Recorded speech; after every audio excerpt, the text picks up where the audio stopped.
Imagine this.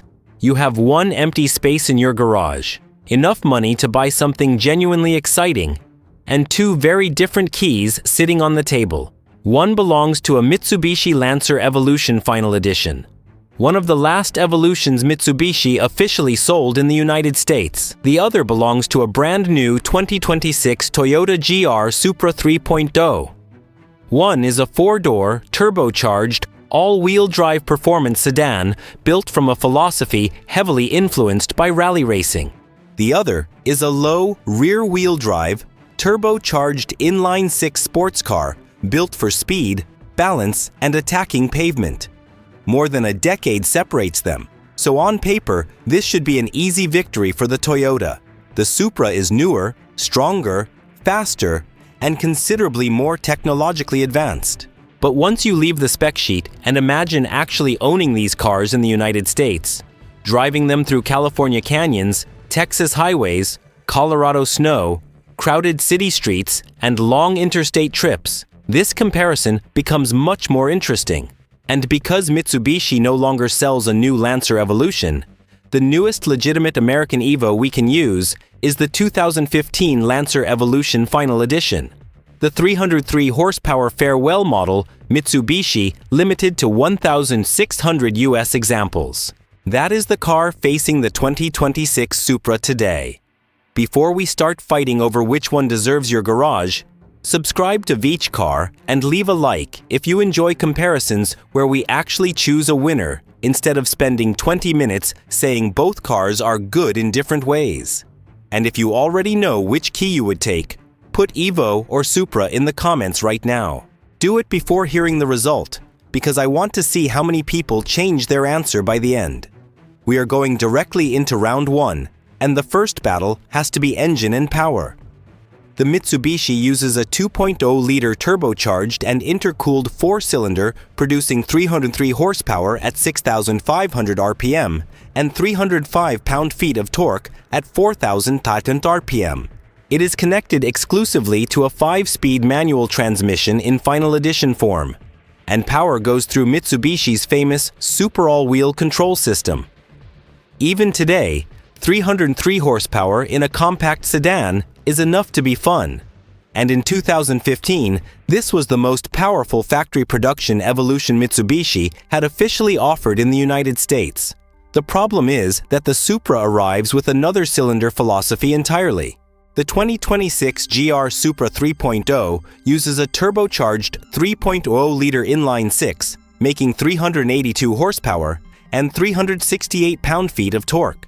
And Toyota allows buyers to choose either a 6-speed manual or an 8-speed automatic. That means the Toyota has 79 more horsepower and 63 additional pound-feet before either car has received a single modification. More importantly, the Supra delivers that torque with the smooth, heavy punch that makes a turbocharged straight six feel very different from a highly stressed turbo four-cylinder. The Evo feels aggressive. You hear the turbo working, you feel more vibration, you work the shifter, and the car feels like it wants you to participate in every part of the process. The Supra is smoother and more effortless. Put your foot down on a freeway entrance outside Phoenix or Dallas, and the Toyota simply builds speed with a kind of authority the stock Mitsubishi cannot match. The Evo has personality here, but this is a battle, not a nostalgia contest. So round one goes to the Supra. Toyota leads 1-0. Round two is acceleration, and this is where the age difference becomes impossible to hide. When car and driver tested the Lancer Evolution Final Edition, it reached 60 mph in 4.4 seconds and completed the quarter mile in 13.3 seconds at 104 mm. Think about that for a moment. An old four-door Mitsubishi with a manual transmission can still hit 60 in the mid-4-second range. That is not slow today, and it definitely was not slow when the car was new. The AWD launch is a huge part of the experience because the Evo can claw itself off the line with all four tires doing something useful, but launching one properly takes commitment. High RPM, clutch abuse, good timing, and a little mechanical sympathy temporarily leaving your body. The 2026 Supra makes the same exercise much easier. Toyota lists the GR Supra at 3.9 seconds from 0 to 60 mph, and independent testing of current 6-cylinder Supras has recorded even quicker numbers with the automatic. Once both cars are already moving, the gap becomes even more obvious because the Supra has substantially more horsepower, more torque, and modern gearing. The Mitsubishi can surprise the Toyota off the line, especially if the surface is not perfect, but give both cars a clean stretch of dry interstate and the Supra starts walking away. From 60 to 100 mph, that extra power matters. In a quarter-mile race, it matters. On a highway pull, it matters even more. The Mitsubishi is fast enough to remain entertaining. The Toyota is simply the faster machine. Round 2 goes to the Supra, and now Toyota leads 2-0.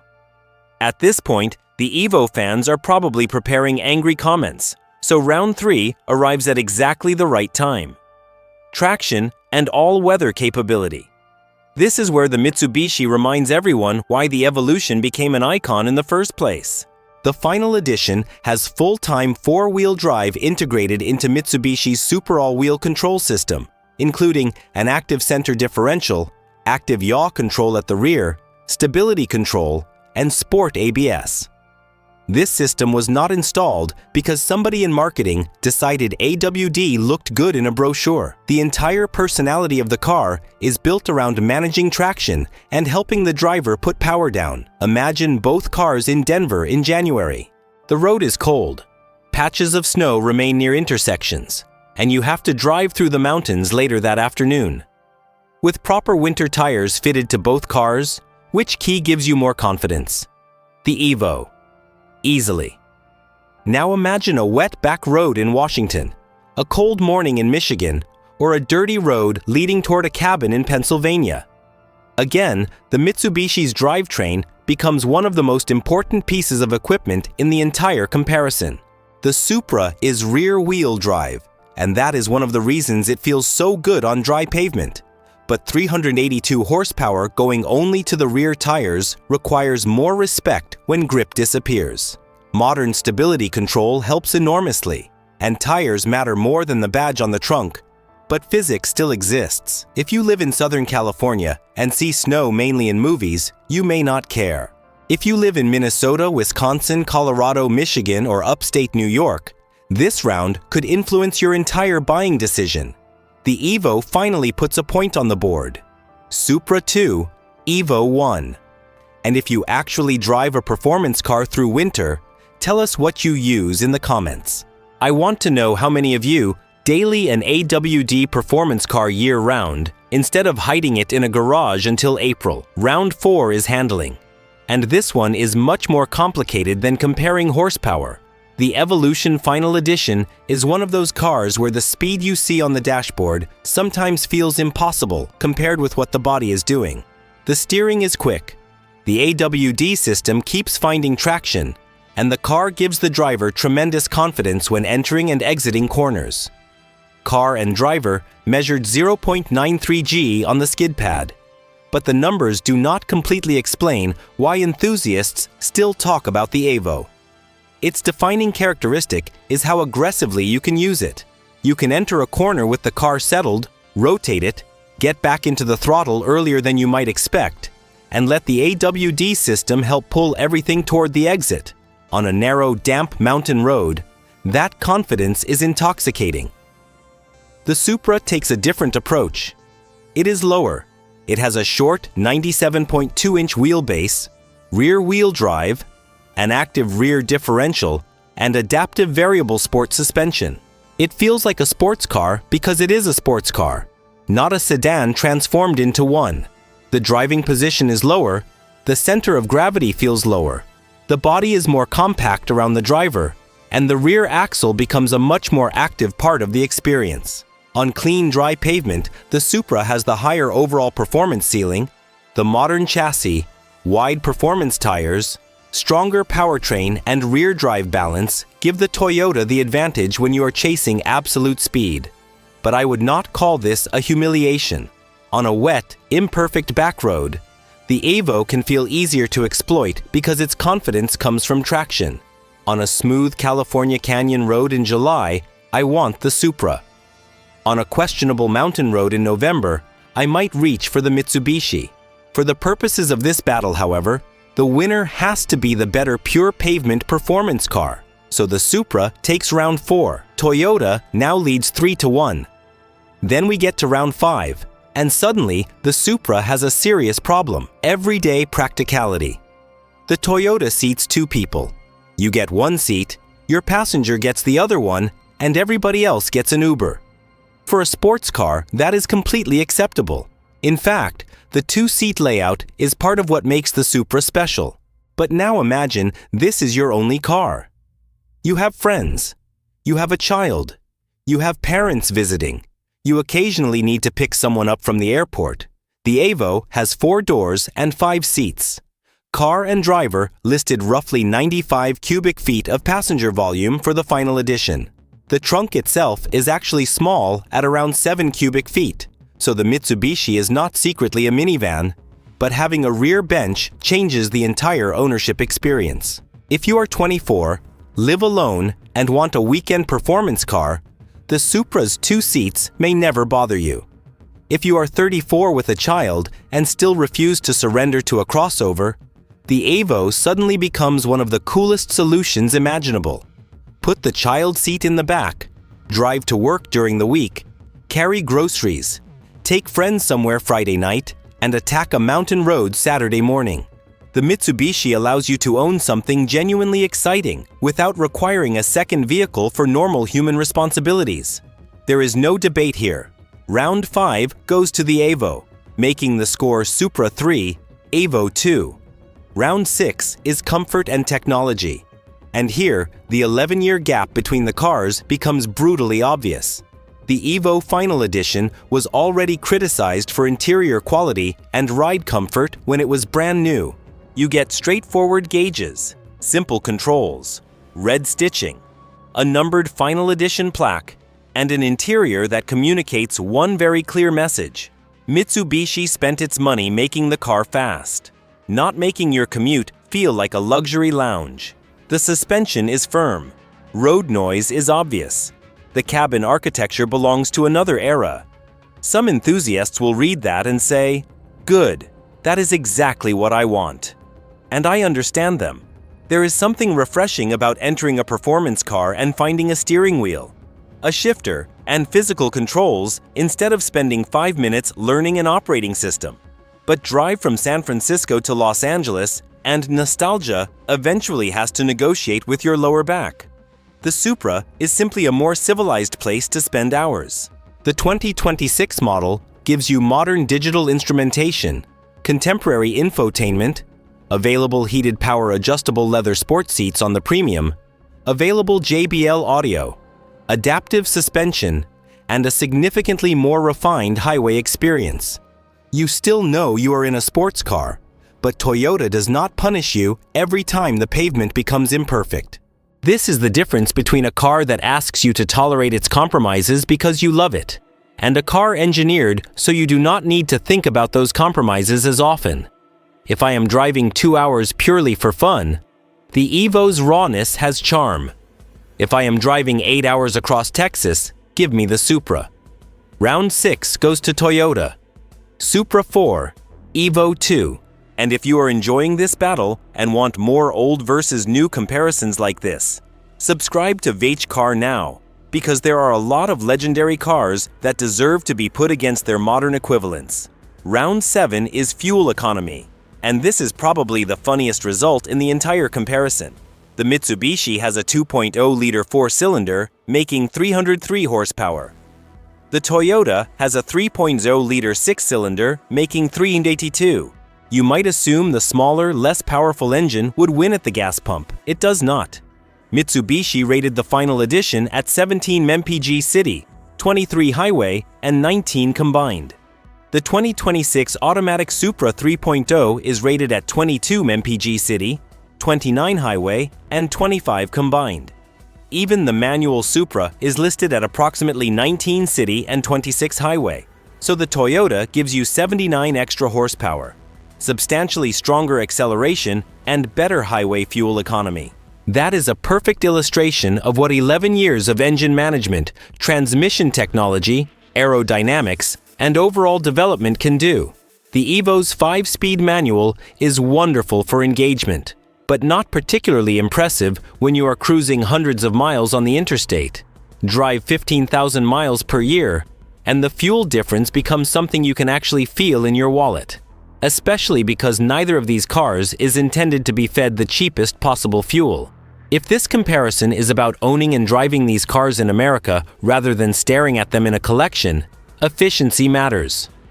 Round 7 goes to the Supra, and Toyota moves ahead 5-2. Now comes round 8, and this is where the conversation changes from performance to what buying one of these cars actually means in 2026. A brand new 2026 GR Supra 3.0 starts at $58,300 in the United States.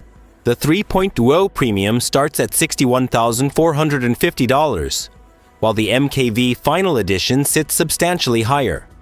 You are getting a brand new car, a modern drivetrain, modern safety and electronics, and the predictability that comes with choosing a vehicle that has not already lived another person's life. The Lancer Evolution Final Edition was $38,800 when Car and Driver tested it new, but that price belongs to history. In 2026, every Final Edition is a used enthusiast car, and that phrase should immediately make you pay attention. A used performance car is not the same thing as buying a used commuter sedan. You need to know whether it was modified, tuned, launched repeatedly, tracked, repaired after damage, or returned to stock before being sold. You need to inspect maintenance history, clutch condition, drivetrain condition, and modifications. A cheap Evo can become an expensive Evo very quickly if the previous owner treated every grocery run like a qualifying lap. On the other hand, the Mitsubishi has something the Supra cannot manufacture with a new window sticker: scarcity. Only 7,600 final editions were produced for the United States, each carrying its own numbered plaque. Clean original examples are already enthusiast cars with genuine collectible appeal. If you buy the correct Evo, preserve it, and avoid destroying it with terrible modifications, you own a finite piece of Mitsubishi performance history. The Supra is easier to buy. The Evo is more interesting to hunt for. If I am judging pure ownership security, the Toyota wins. If I am judging rarity and collector appeal, the Mitsubishi wins. For the battle, I am giving this round to the Evo, because the question is not simply which purchase is safer. It is which car gives you something the other cannot replicate. Supra 5, Evo 3. And that brings us to the final part of the battle. The part no dyno, skid pad, or EPA number can fully measure: character. The modern Supra is objectively impressive. The inline 6 is powerful. The chassis is excellent. The car is genuinely fast. And Toyota even gives manual transmission buyers an option that many manufacturers would have eliminated years ago. But the Lancer Evolution comes from a very specific period in performance car history. It is a compact 4-door sedan that behaves like somebody secretly built a rally car into an economy car shape.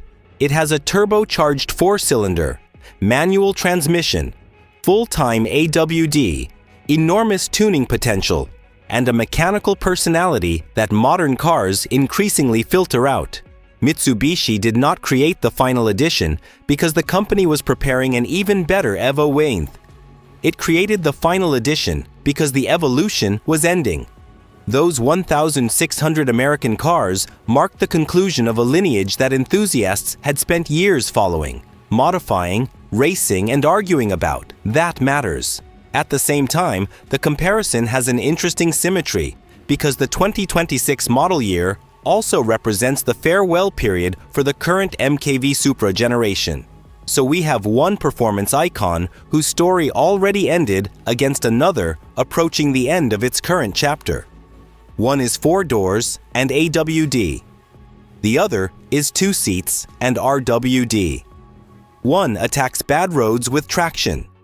The other attacks good roads with balance and power. One makes you feel like you are driving something from the peak of the tuner era. The other shows you what a modern sports car can do with more than a decade of development behind it. So who actually wins? If we judge these cars strictly as performance machines, you can own and drive in the United States. In 2026, the Toyota GR Supra wins this battle 5 rounds to 3. It has more horsepower, more torque, better straight-line acceleration, higher dry road performance potential, better fuel economy, better comfort, and vastly more modern technology. If you handed me both keys on a warm, dry morning in California and told me I had one day to drive Angeles Crest Highway, I would take the Supra. If you told me I had to drive from Dallas to Austin, spend the weekend enjoying the car, and drive home without feeling exhausted, I would take the Supra. If I wanted to walk into a dealership, buy a performance car without worrying about what a previous owner did at 2 a.m. with a laptop and an aftermarket boost controller, I would definitely take the Supra. But here is why this comparison is much closer emotionally than the scoreboard suggests. If I had to own only one car and regularly carry more than one passenger, the Evo immediately becomes more useful.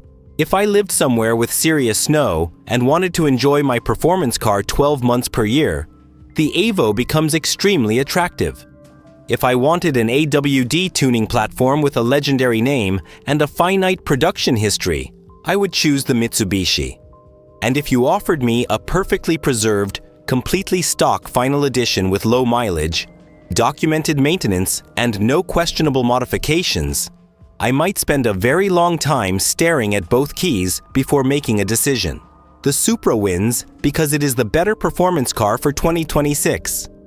The Evo refuses to disappear because it offers a type of performance experience that manufacturers barely build anymore. That may actually be the most impressive thing about the Mitsubishi. Think about what it is fighting. The Evo is more than a decade older.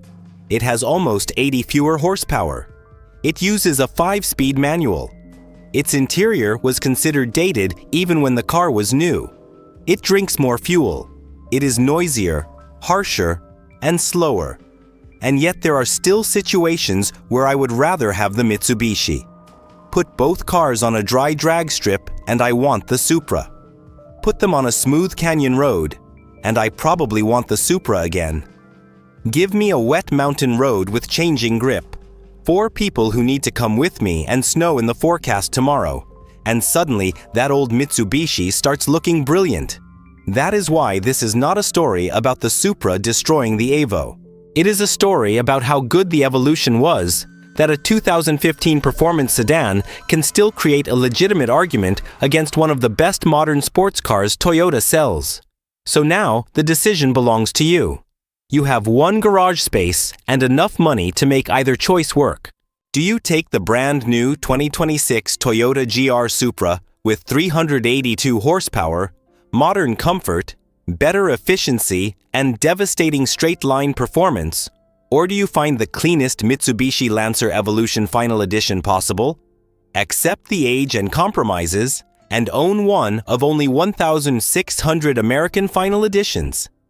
Tell me Evo or Supra in the comments and explain why, because I guarantee the reasons will be almost as interesting as the votes themselves.